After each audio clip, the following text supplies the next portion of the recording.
আপনাদের এমন একটা ফ্ল্যাটে আমরা নিয়ে এসেছি যেটা কাঁচাপাড়া স্টেশন থেকে মাত্র 5 মিনিটের হাঁটা পথ।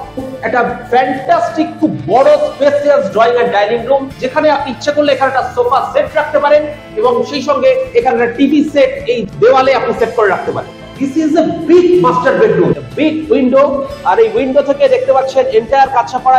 আর সেই সঙ্গে এখানে ওয়ার্ড্রোব রাখবার জায়গা রয়েছে। This is the open kitchen, এখানে কল রয়েছে, বেসিন রয়েছে, এখানে গ্যাস রাখবার বা ওভেন রাখবার জায়গা রয়েছে, এখানটায় ইউটেন্সিলস রাখবার জায়গা রয়েছে। And this is the basin, great, fantastic. This is the common washroom, 3 রকমের কল আছে, কমোড রয়েছে, এয়ার পাস করবার জানলা রয়েছে and shower. What a great. This is the balcony, এখান থেকে এন্টায়ার কাঁচাপাড়াটাকে দেখা যাচ্ছে। এখান থেকে মাত্র 5 মিনিট দূরত্বে কাঁচাপাড়া স্টেশন, গীতা কনস্ট্রাকশনের সোনার তরী।